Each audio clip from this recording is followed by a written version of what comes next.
늦은 밤 한국의 지하철 안에서 외국인 여성은 아까부터 계속된 낯선 남성의 시선에 불안함을 느끼며 어찌할 줄을 모릅니다. 불편한 시선에 금방이라도 지하철에서 내리고 싶지만 집으로 가는 막차이기에 쉽게 내릴 수도 없습니다. 그런데 멀리서 여성을 주시하던 남성은 이내 여성에게 성큼성큼 다가오기 시작하는데요.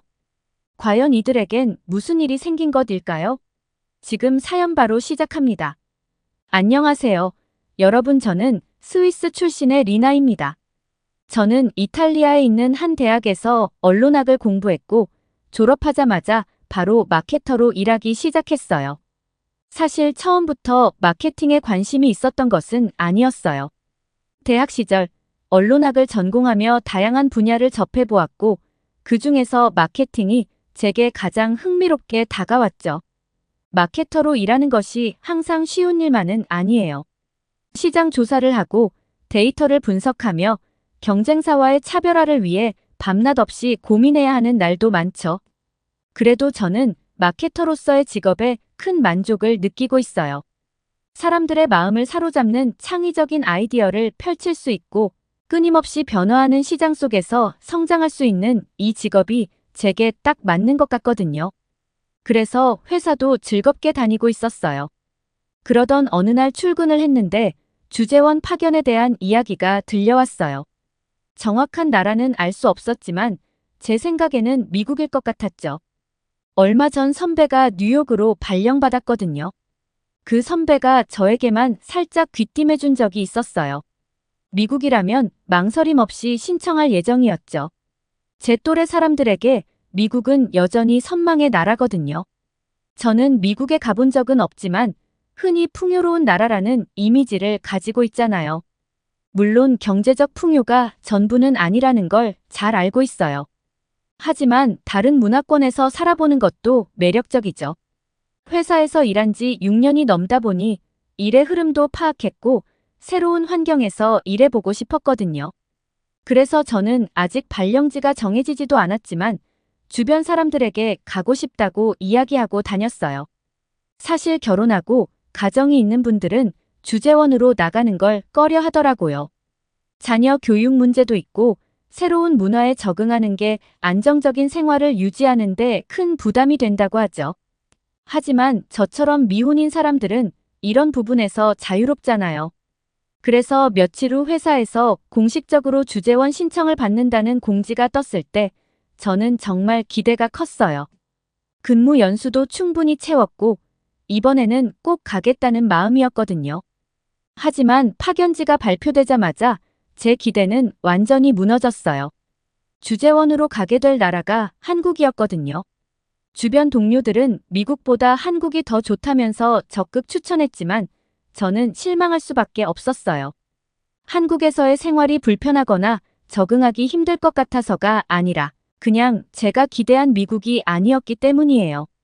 최근 한국이 많이 발전했다는 걸 알지만 저에겐 다른 이유가 있었죠. 주변 사람들은 제 실망을 이해하지 못할 거예요. 그런데 이미 제가 파견을 가고 싶다고 주변 사람들에게 입방정을 떨고 다녔던 바람에 이번 해외 파견자는 저라는 암묵적 합의가 생긴 터라 그것을 물을 수도 없었어요. 결국 전 자의반 타의반으로 한국 파견자로 신청할 수밖에 없었습니다. 그런데 사실 제가 한국에 가기 싫었던 진짜 이유는 따로 있었어요. 대학 시절 만났던 한국인 남자친구와의 아픈 추억 때문이었죠. 제 대학 시절의 전부를 한국인 남자친구와 함께 했다고 해도 과언이 아니에요. 남자친구 이름은 민준이었는데 제게는 정말 특별한 사람이었어요. 우리는 밀라노의 한 카페에서 처음 만났는데 민준이가 소매치기 당할 뻔한 저를 도와줬거든요. 밀라노의 어느 화창한 오후, 저는 항상 가던 카페에서 여유롭게 커피를 즐기고 있었어요. 그날은 날씨가 너무 좋아서 야외 테라스에 앉아 있었죠. 그날도 저는 책에 집중하고 있었기 때문에 주변을 신경 쓰지 못했어요. 책을 읽으며 커피를 한 모금씩 마시고 있는데 갑자기 등 뒤에서 이상한 기운이 느껴졌어요. 그래서 뒤를 돌아보니 한 남자가 제 가방을 슬쩍 열려고 하고 있더라고요. 순간 당황해서 아무 말도 못하고 있었죠. 사실 몇 년 전에도 비슷한 경험이 있었거든요. 그때는 제가 소리를 지르며 소매치기를 잡으려고 했는데 제 목소리에 당황한 소매치기가 제 팔을 세게 내리치고 도망가면서 제가 팔을 심하게 다쳤고 한동안 깁스를 하고 다녔거든요. 그 일로 병원에 다니며 한동안 고생했던 기억이 떠올랐어요. 갑자기 그 사건이 생각나면서 몸이 얼어붙어 버렸죠. 그런데 그때 어디선가 헤이 라는 큰 소리가 들렸어요. 그 소리에 놀란 소매치기 남자는 황급히 달아났죠. 그때 소리를 지른 사람은 바로 민준이었어요. 그는 신속하게 소매치기를 쫓아가서 붙잡았고 금방 경찰을 불러 상황을 정리했어요. 그 사건이 끝난 후 민준은 제게 다가와 괜찮으세요? 라고 물었는데 그의 눈빛을 보니 진심으로 저를 걱정하는 것 같았어요. 그리고 저는 놀란 마음을 진정시키며 고맙다는 말을 여러 번 했고 그러면서 다음에 만나 밥이라도 한번 사겠다면서 민준이와 서로 연락처를 주고받게 된 거죠. 그 후로 우리는 자연스럽게 만나게 되었는데 민준이는 한국에서 유학 온 학생이었고 밀라노에서 교환학생으로 공부 중이라고 했어요. 민준이와 제가 사는 곳이 굉장히 가까워서 우리는 정말 자주 만났어요. 처음에 저는 단순히 가까운 거리에 새로운 친구가 생겨서 너무 좋은 나머지 툭하면 연락해서 민준이를 불러냈어요. 민준이는 그런 저의 연락에 한 번도 거절한 적이 없었고요. 우리는 종종 학교 끝나고 같이 저녁을 먹거나 맥주 한 병씩 들고 야경을 함께 보기도 했어요. 그렇게 민준이와 가까워지다 보니 우린 친구에서 연인 사이로 발전하게 된 거죠. 한국인 민준이는 제가 지금까지 봐왔던 동양인 남자와는 비교할 수 없이 눈에 띄는 외모를 가지고 있었어요. 날카로운 턱선과 뚜렷한 이목구비, 그리고 깊은 갈색 눈동자는 누구라도 한 번쯤 돌아보게 했거든요. 게다가 키도 185cm 정도로 어디서든 한눈에 알아볼 수 있는 훤칠한 키를 가지고 있었죠. 그리고 옷을 어찌나 세련되게 입는지 진짜 멋있긴 했습니다. 민준이를 만날 때면 오늘은 또 얼마나 멋있으려나 하고 기대가 될 정도였죠. 하지만 민준이의 진짜 매력은 외모뿐만이 아니었어요. 그의 성격은 외모만큼이나 매력적이었죠. 민준이는 유머 감각도 뛰어나서 항상 저를 웃게 만들어줬고 그와 함께 있으면 항상 유쾌했어요. 그렇게 민준이와 오랜 시간을 함께 했어요. 두오모 성당을 함께 가고 브레라 미술관을 둘러보며 예술에 대해 이야기 나누기도 하고 나빌리오 운하를 따라 산책하며 서로에 대해 더 많이 알아갔죠. 그렇게 시간이 흘러 졸업이 가까워지자 혹시나 민준이가 한국으로 돌아갈까봐 걱정이 되더라고요. 하지만 민준이는 학교를 졸업하고 밀라노의 패션 기업에 취직하고 싶다고 했어요. 민준이가 한국에 가지 않는다는 사실에 기뻤습니다. 그런데 어느 날 민준이는 갑자기 한국에 가야 할 일이 생겼다고 했어요. 집에 일이 좀 생겼다면서 잘 해결하고 금방 돌아오겠다고 했죠. 그게 민준이와의 마지막이 될 줄은 몰랐습니다. 한국에 간 민준이는 몇 개월이 지나도 돌아오지 않았어요. 물론 연락은 서로 주고받았는데 그 연락도 서로 시차가 맞질 않으니 점점 뜸해지다가 멀어져 버렸어요. 눈에서 멀어지니 마음도 멀어진 걸까요? 안개처럼 사라져버린 그가 너무 원망스러웠습니다. 그렇게 민준이와 헤어진 뒤로 한동안 제 마음은 민준이에 대한 그리움과 미움으로 가득 차 있었어요. 무엇을 먹어도 맛있지 않고 행복하지 않았던 시간들이었죠.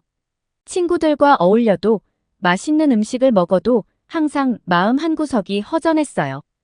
세상이 온통 회색빛으로 보였고 아무것도 즐겁지 않았어요. 시간이 지나면서 마음의 상처가 조금씩 아물기 시작했지만 민준이와의 추억은 쉽게 잊혀지진 않더라고요. 하지만 시간이 약이란 말이 사실이었던 걸까요? 저의 기억에서 민준이는 점점 희미해졌고 다른 남자도 만나면서 제 마음도 어느 정도 회복이 되었어요. 그 다음으로 만났던 남자친구들은 민준이만큼의 강렬한 인상을 제게 주지 못했지만요. 그래서 지금도 혼자이긴 합니다. 아무튼 한국에 갈 생각을 하니 옛 남자친구가 갑자기 생각나서 마음이 울적해졌고 괜한 눈물까지 나더라고요. 그렇게 저는 회사 동료들과 작별 인사를 하고 한국으로 출국했고 12시간의 비행을 끝으로 한국에 도착했어요. 한국에 도착하자마자 민준이가 이런 나라에서 사는구나 라는 생각이 가장 먼저 들었어요. 그런데 제가 왜 자꾸 헤어진 옛 남자친구를 떠올리는지 저도 저를 모르겠더라고요. 마음속 한켠에 한국에 왔으니 민준이를 우연이라도 만날 수 있을지도 모른다는 기대감을 가지고 있는 제 자신이 너무 바보 같아 보였어요. 하지만 옛 남자친구를 보러 한국에 온 게 아니고 일하러 온 거니깐 최대한 일에만 열중하기로 마음을 금세 고쳐먹었습니다. 한국의 인천공항에 첫 느낌은 현대적이라는 느낌을 받았어요. 게다가 입국 절차도 빠르게 진행되어서 조금 놀랐죠. 사실 한국에 오기 전에 인터넷에서 정보를 엄청나게 찾아봤거든요. 유럽에서는 주로 열차로 여행을 다니는 편이라 공항을 자주 이용하지는 않았지만 공항에 대한 기억이 좋지 않았어요. 특히 예전에 영국 출장을 갔을 때의 일은 정말 잊을 수가 없어요. 비행기를 타고 런던 히드로 공항에 도착했을 때 사람들은 모두 긴 줄에 서서 한숨을 쉬고 있었죠. 입국 심사는 너무 느렸고 짐도 한참을 기다려야 나왔어요. 그래서 그날 약속 시간에 엄청 늦었던 기억이 납니다. 게다가 히드로 공항에서 시내까지 히드로 익스프레스를 타고 이동하려 했는데 입국 심사가 너무 늦었던 터라 미리 예약해둔 티켓을 취소해야만 했고 취소 절차가 복잡해서 전화로 한참을 통화한 끝에 겨우 취소할 수 있었죠. 환장하는 줄 알았어요.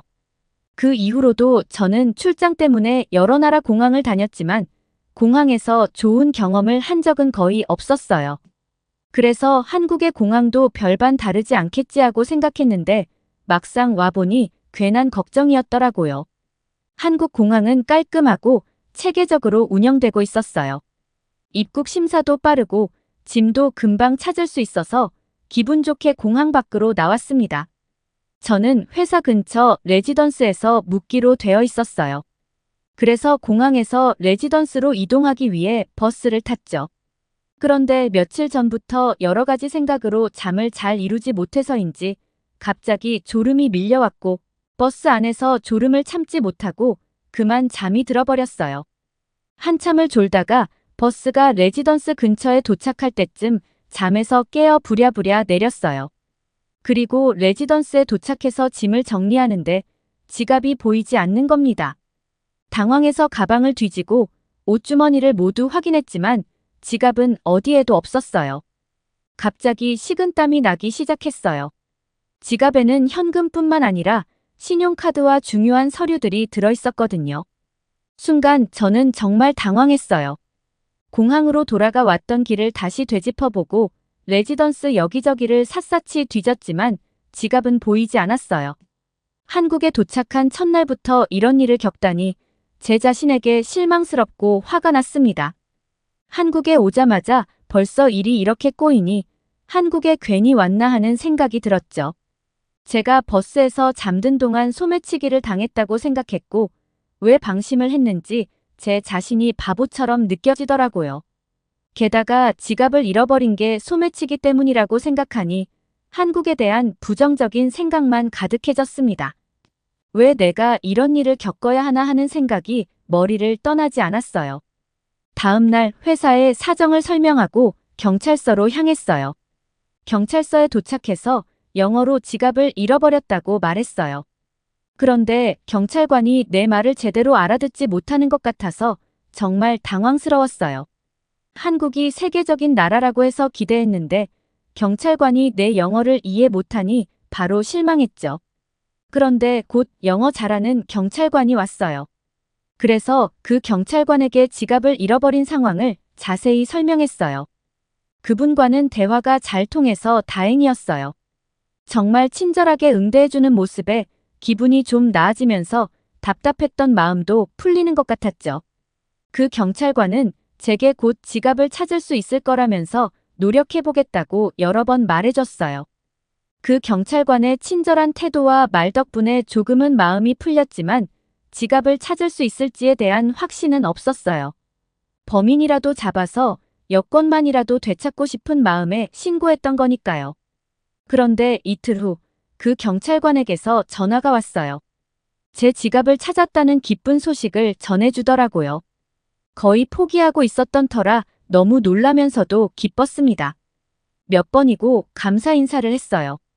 그리고 저는 곧바로 경찰서로 달려가서 지갑부터 확인했죠. 그런데 이게 웬일인가요? 여권, 신용카드, 현금까지 모든 게 그대로 들어있는 겁니다.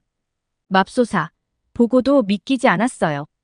내 지갑이 어디에 있었길래 아무것도 없어지지 않은 거지. 사실 지갑을 찾더라도 현금은 없을 거라고 생각했거든요. 너무 의아해서 그 경찰관에게 어떻게 지갑을 찾았는지 물어봤어요. 알고 보니 지갑은 제가 탔던 버스의 차고지 분실물센터에 있었던 거예요. 제가 내린 뒤에 한 승객이 좌석에 떨어진 제 지갑을 발견하고 기사님께 전달했더라고요. 사실 제 지갑을 발견한 승객은 지갑을 그냥 가져갈 수도 있었을 텐데 그렇게 하지 않았어요. 저는 지갑을 손에 쥐고 경찰서 바닥에 주저앉아 한동안 멍하니 있었어요. 지갑을 잃어버렸을 때는 정말 절망적이었는데 모든 것이 그대로 돌아오다니 너무 기쁘고 놀라웠습니다. 그리고 경찰관에게 다시 한번 감사 인사를 전했어요.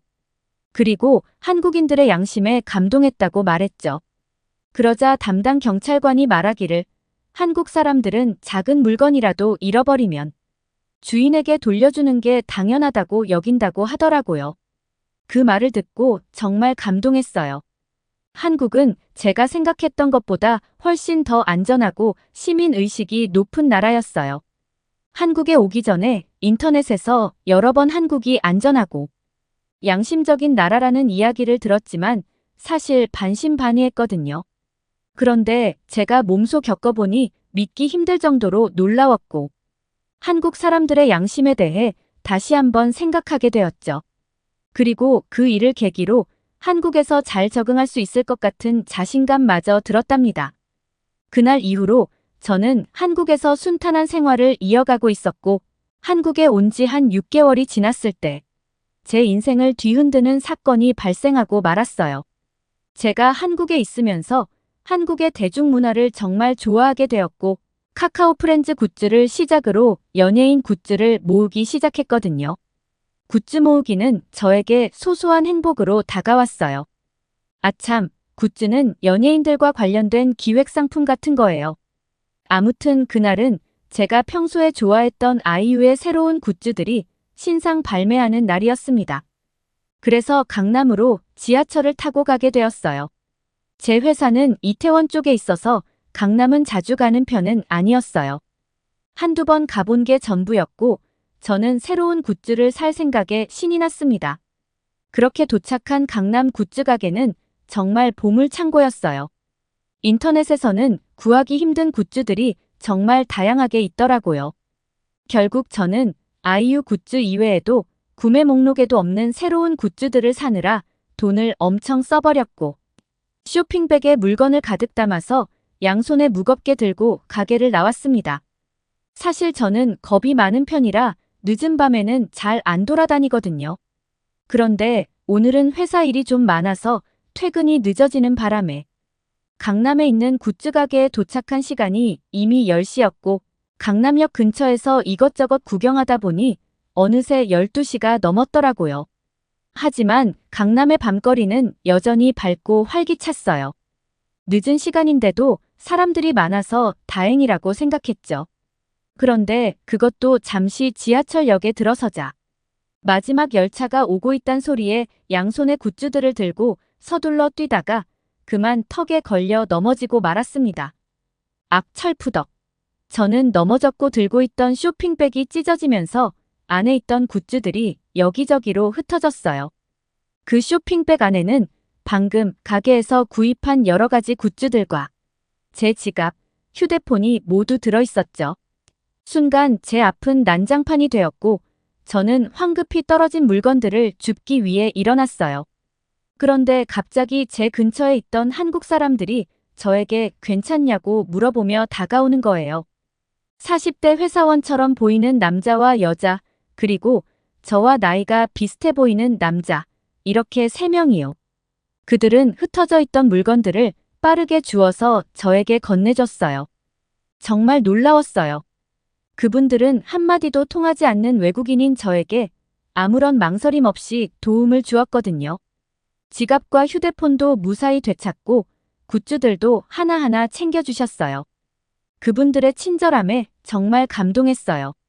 그들은 제가 괜찮은지 몇 번이나 물어봤고 제가 고맙다고 연신 인사하자 웃으며 괜찮다고 말해줬어요. 사실 막차를 타는 사람들 모두 피곤했을 텐데도 그분들은 앞다투어 저를 도와주셨어요. 그렇게 많은 사람들 앞에서 넘어진 것도 창피했지만 제가 떨어뜨린 물건들이 모두 장난감 같은 인형들이라는 사실이 조금 더 창피했어요. 저는 그렇게 우여곡절 끝에 막차를 탈 수 있었습니다. 자리에 앉아 굿즈들을 구경하고 있는데 아까부터 불편한 남자의 시선이 느껴지더라고요. 그때 제가 짧은 치마를 입고 있었는데 마치 제 다리를 주시하는 것 같았죠. 그래서 고개를 들어 따지려고 하는 순간 그 남자와 눈이 마주쳤는데 글쎄 그 남자는 바로 민준이었어요. 한때 사랑했던, 하지만 이별한 지 오래된 한국인 남자친구 민준이 눈앞에 있었죠. 너무 놀라서 말이 나오지 않았습니다. 민준이 역시 저를 보고 당황한 표정이었어요. 우리는 서로를 바라보며 어떻게 반응해야 할지 몰라 어쩔 줄 몰라 했어요. 저는 당황함도 잠시, 민준이에 대한 원망스러움이 밀려와 그 자리에서 울음을 터뜨려 버렸습니다. 민준이는 그런 제 모습을 보고 저를 데리고 황급히 지하철에서 내렸어요. 우리는 그날 밤 그동안의 오해를 풀었습니다. 민준이가 다시 밀라노로 되돌아올 수 없었던 이유는 아버지가 운영하시던 사업이 잘못되었고 그 바람에 아버지는 쓰러지셨다고 해요. 어머니는 아버지의 병간호를 해야 했고 민준이는 아버지 병원비에 남겨진 빚까지 갚으려고 그저 주어진 하루에 최선을 다해서 일할 수밖에 없었다고 했어요. 민준이는 집안의 생계를 짊어져야 하는 상황이었던 거죠. 그리고 밀라노로 다시 돌아갈 수 없다는 이야기를 해버리면 저와 정말 끝날 것 같아서 말을 하지 못했다고 합니다. 그 말을 듣고 얼마나 울었는지 몰라요. 민준이가 그동안 얼마나 힘들게 살았을까 생각에 가슴이 미어지더라고요. 아마도 민준이와 저는 다시 만날 운명이었나 봐요. 이렇게 만나려고 제가 한국에 온 것 아닐까란 생각이 들었어요. 그리고 지금은 다시 민준이와 잘 만나고 있습니다. 다행히 민준이의 상황도 많이 좋아졌어요. 유달리 패션 센스가 좋았던 민준이가 SNS 사이에서 꽤 유명하더라고요. 민준이는 여러 기업과 콜라보 사업을 진행하면서 빚도 다 갚고 집안을 다시 일으킬 정도로 성공했답니다. 저 역시 파견 기간을 더 연장했어요. 한국에서 남은 기간 동안 민준이와 행복하게 지내고 싶네요. 오늘의 사연 어떠셨나요? 사연자의 말씀처럼 정말 민준 씨와 리나 씨는 다시 만날 운명이었던 것 같네요.